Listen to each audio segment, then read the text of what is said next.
Welcome back to the third and final installment of this St. Corona series. I almost left off making this part 3 due to my very limited understanding of the ideas presented here. So much more work still needs to be done, of course. But again, I'm hoping that some feedback will help me to develop these ideas further. So now we're going to have a look at St. Corona's particularly gruesome method of execution, that of being torn apart by two trees, and it turns out it's somewhat of a literary trope. First we have Emperor Aurelian, who reigned from 270 to 275 AD. He had a reputation for strictness to the point where if his soldiers seduced the wives of their hosts, he would subject them to being torn apart by two trees. It was rumored that his wife Ulpia had cheated on him, which is why he had such a hatred for his own soldiers for luring women from their husbands who were at war. And this is a beer label. The beer is called Torn Apart by Trees from Nightmare Brewing Company, and it rather gives a new light into the beer virus, so-called. I guess this method of execution is a Persian one. After the defeat of Darius III by Alexander the Great, the Persian monarchy was thrown into turmoil and Darius was killed. One man, Bessus, claimed the throne as Artaxerxes V, but in 329 BC, Alexander had him executed. The manner of Bessus's death is disputed. He may have been crucified or torn apart by recoiling trees, or what is most likely, mutilated before being sent to Ecbatana for execution. This is James Justin Morier, and he was a British diplomat and author noted for his novels about the Kahar dynasty in Iran, most famously for the Haji Baba series. The method of tying people to bent down trees, which are then allowed to recoil, ripping the individual to pieces in the process, is mentioned by several travelers in the 19th century to Persia.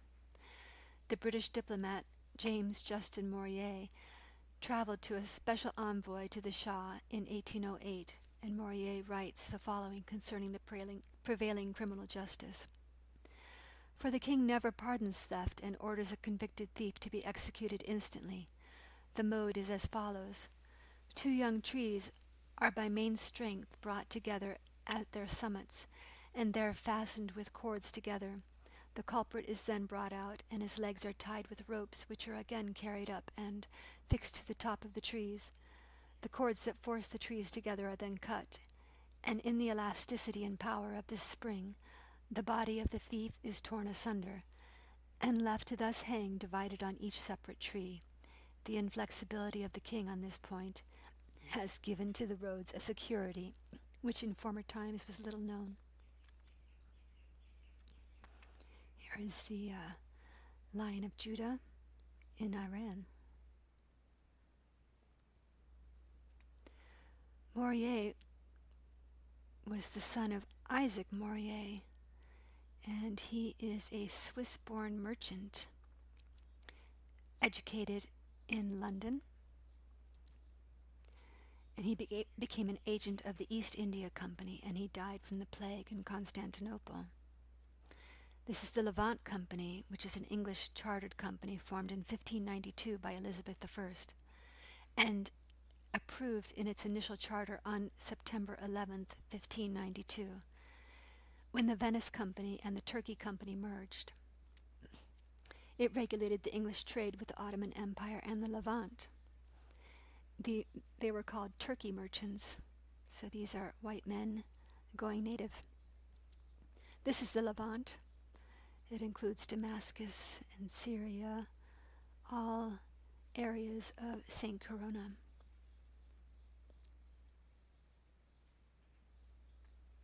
I believe these Turkey merchants were embodying the fifth stage of the Mithraic initiation, that of Persis the Persian. And You can read about it. I'm not going to read the whole thing, but the semen of the bull is taken and purified. Symbols are the sickle. The sickle is a symbol of Saturn, the divine reaper.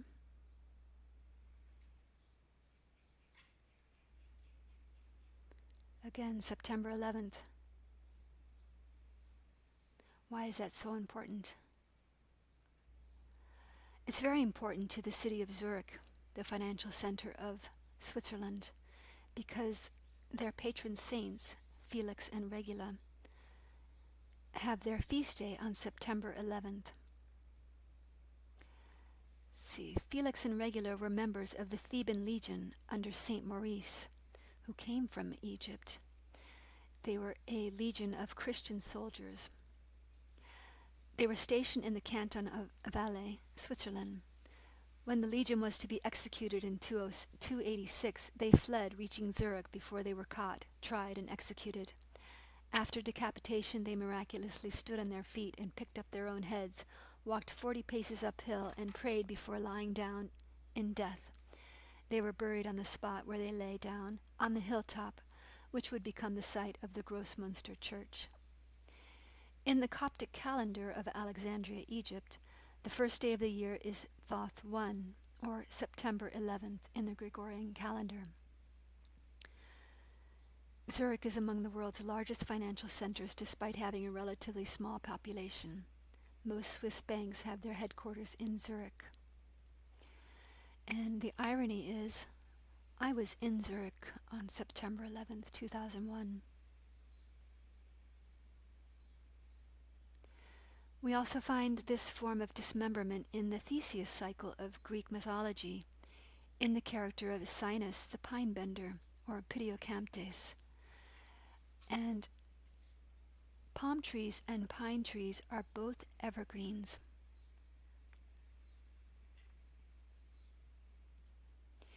Theseus was the mythical king and founder hero of Athens.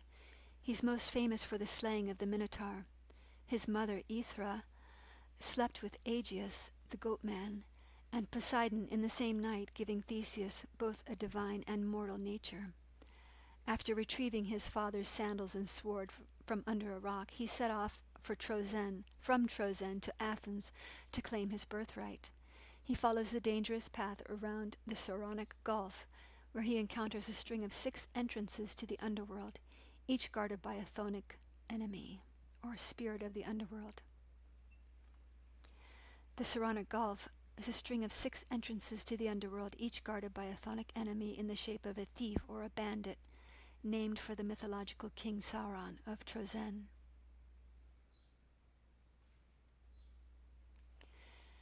At the Isthmian entrance to the underworld was a bandit named Sinis, often called Pitiocamptes, he who bends pine trees. He would capture travelers, tie them between 2 pine trees that were bent down to the ground, and then let the trees go, tearing his victims apart. Theseus slew him by his own method. He then seduced Sinis's daughter, Perigune, fathering the child Melanippus. This is Perigune, the beautiful daughter of Sinis, a.k.a. Perigenia, in Shakespeare's Midsummer Night's Dreams. After Theseus killed her father, she hid herself in a bed of rushes and asparagus.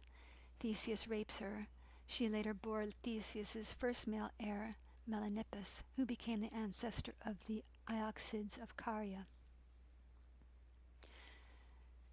Here's a depiction of Saint Corona being strung upside down between 2 pine trees. You don't see that very often. And here is Pitiocamptes. So the bent evergreen seems to be a portal to the underworld.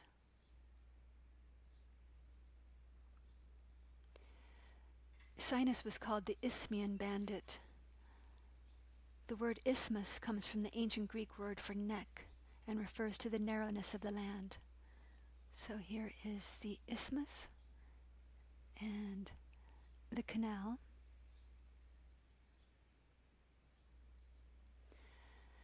Taurus happens to rule the neck, and the glyph of Taurus represents the neck. you see here in the old astrological man, Taurus rules the neck. Taurus rules the neck. Taurus is the isthmus, the Isthmian portal to the underworld, perhaps.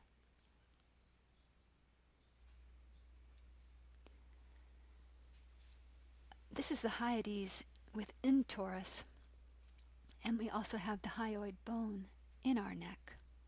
Happens to be 153 light years away, so they tell us. They just want to encode 153, which is a very significant number, and we'll get to that later. And they even call these horns in the hyoid bone.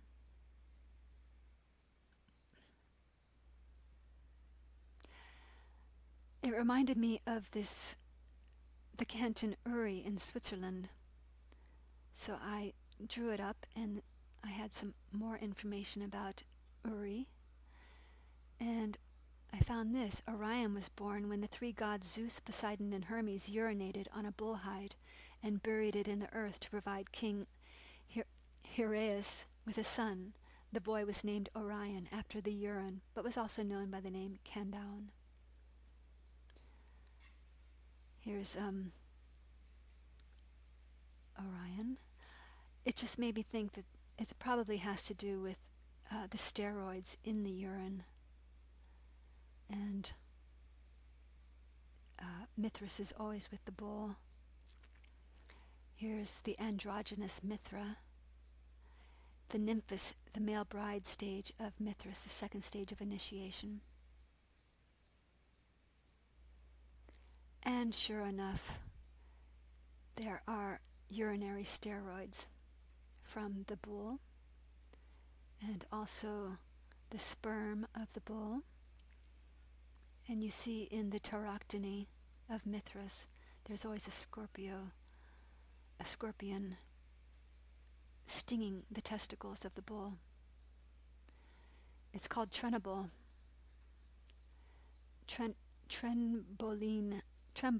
esters for their muscle building and otherwise performance enhancing effects.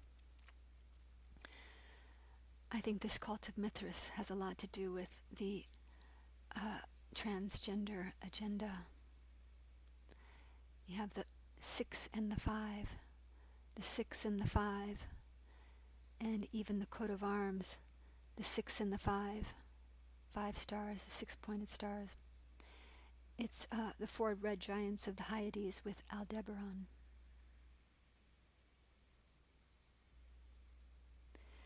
This is an illustration from Fox's Book of Martyrs showing the papists torturing Protestants, in this case being torn apart by trees. And you don't often see them hung this way, but I thought that was rather interesting. And here are a couple examples of St. Corona being hung this way and not vertically. This one's from the Ortenburg Samurai Church in Lower Bavaria, Patriching Church.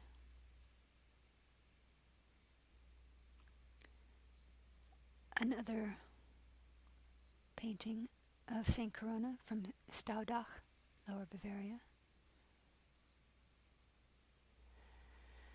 I thought this one was very interesting. This is the altarpiece from the Corona Kirche in Copenhagen. I just cannot imagine going to church every Sunday and staring up at this torture of St. Corona. Here are the 2 crowns being brought down to her.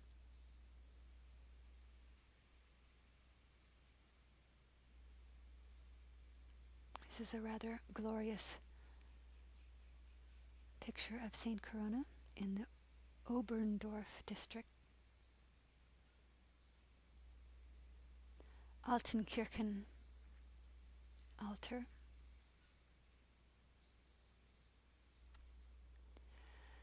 We will encounter these bent tree portals again in the myths of Inanna and the Hulupu tree, another portal to the underworld.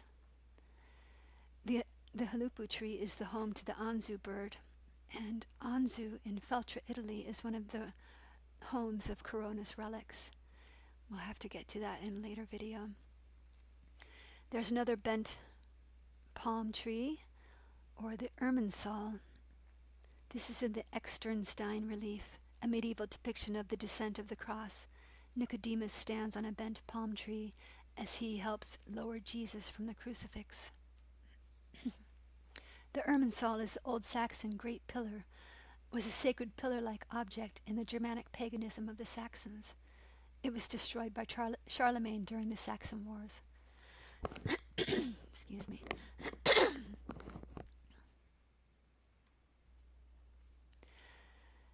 Now, the book of the Fasti is a Latin poem by Ovid, published in 8 AD, and it explains the origins of the Roman holidays associated with the customs. So the Fasti is to the Julian calendar what the Roman martyrology was to the Gregorian calendar. This one is pagan. The martyrology was Christian. So in the May 14th entrance, we have the day before the Ides is marked by Taurus lifting his starry muzzle, the signs explained by a familiar tale. And he goes into the story of Jupiter and Europa, as well as Io. It represents the white bull from the sea, the glinting red eyes, the star of Aldebaran. May 14th, the sun was rising conjunct the head of the bull at this date. Taurus itself would therefore not be visible, but was indeed raising its head. This is the heliacal rising of Aldebaran. The star rise of a star occurs annually when it first becomes visible above the eastern horizon at dawn just before sunrise, thus becoming the morning star, after it has spent a season behind the sun, rendering it invisible. Astrologically, Aldebaran was a fortunate star, portending riches and honor, consistent with Saint Corona being the patron saint of treasure. This star is one of the 4 royal stars of the Persians, from around 3000 BC. Here's another depiction of Taurus from Hevelius. Aldebaran is the right eye, Ain is the left eye.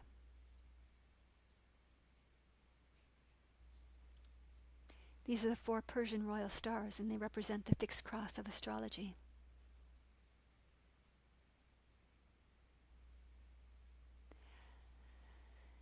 Here they are overlaid on Metatron's cube. Saint Michael represents Aldebaran, and Archangel Uriel represents Antares. This flag, the red cross, is actually the flag of Archangel Michael, the same one in the judgment card, number 20, in the tarot deck.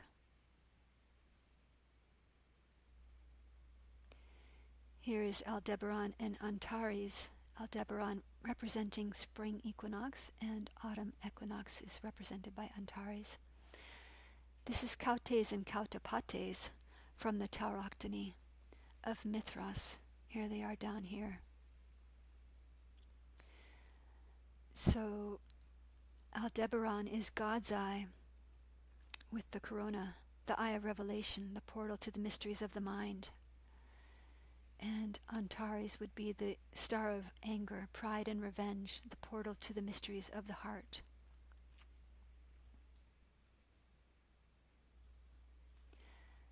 Aldebaran, designated Alpha Tauri and abbreviated to Alpha Tau.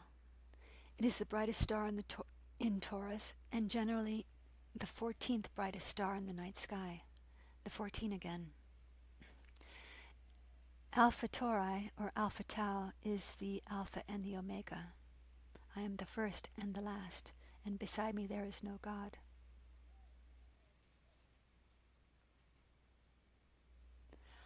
On March 11th, 509, a lunar occultation of Aldebaran was observed in Athens, Greece. The astronomer Edmund Halley studied the timing of this event, and in 1718, he concluded that Aldebaran must have changed position since that time, moving several minutes of arc further to the north. This led to the discovery of proper motion. So this lunar occultation of Aldebaran, is it the sickle and the star of the Muslims, of Islam? Is this representing the lunar occultation of Aldebaran? This also ties it into the 311 mega ritual. Aldebaran is the eye of God, the eye of illumination. The traditional name of Aldebaran derives from the Arabic for Aldebaran, meaning the follower, because it seems to follow the Pleiades. I think that there's a deeper etymology to this, but I haven't found it yet.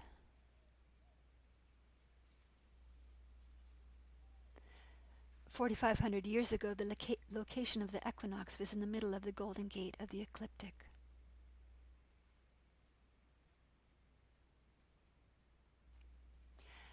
Does anybody remember this song by the Rolling Stones, 2,000 Light Years from Home? I never really looked at the lyrics before, but in the last verse, "Bell Flight 14, you now can land. Seen you on Aldebaran." What are they talking about?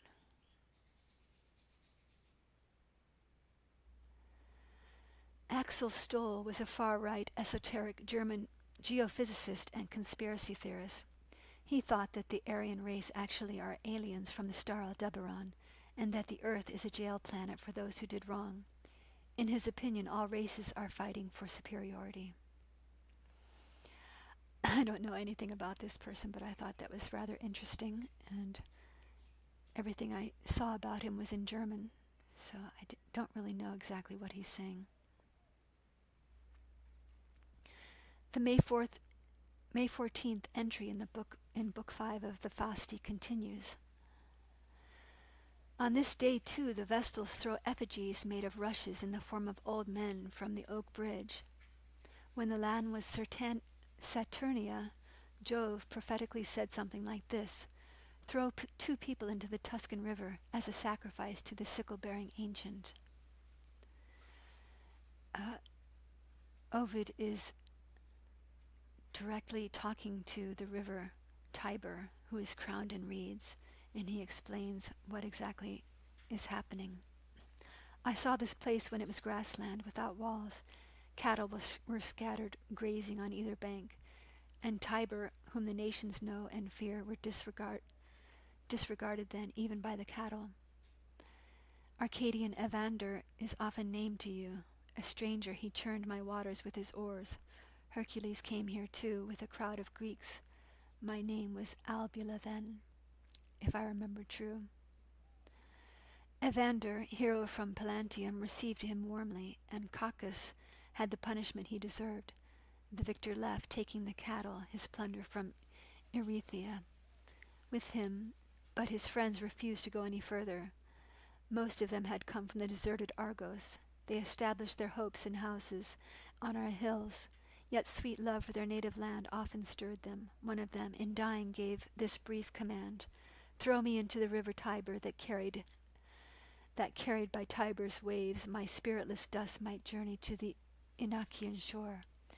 That funeral duty laid on him displeased his heir. The dead stranger was buried in the Italian ground, and a rush effigy was thrown into the Tiber instead. To return to his Greek home over the wide waters, Tiber spoke, entering a moist cave of natural stone, while you, gentle waters, checked your flow." So this is called the ritual of the Argai, and the Argai are the Greeks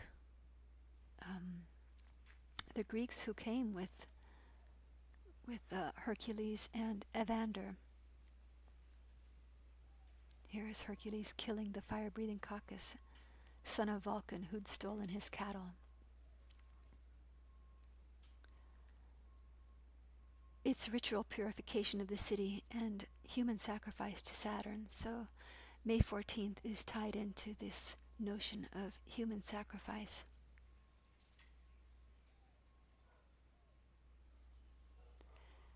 Tiber was the son of Janus and Kamasene, a nymph, It was from the Tiberinus that the river Tiber gained his name. Prior to that, the river was known as Albula, which means the white. Following Tiberinus's death in the river on its banks, however, its name was changed. In another myth about Janus, Saturn, after being exiled by Jupiter from the heavens, arrives in Janiculum, the city founded by Janus on a ship. The god was received warmly by Janus, and in return for his hospitality bestowed on the king the power to see both into the future and into the past. So, in the future, I would like to go into the relationship of Janus and Saint Corona, but that will have to be for another time. Thank you very much for joining me thus far, and hope to see you soon.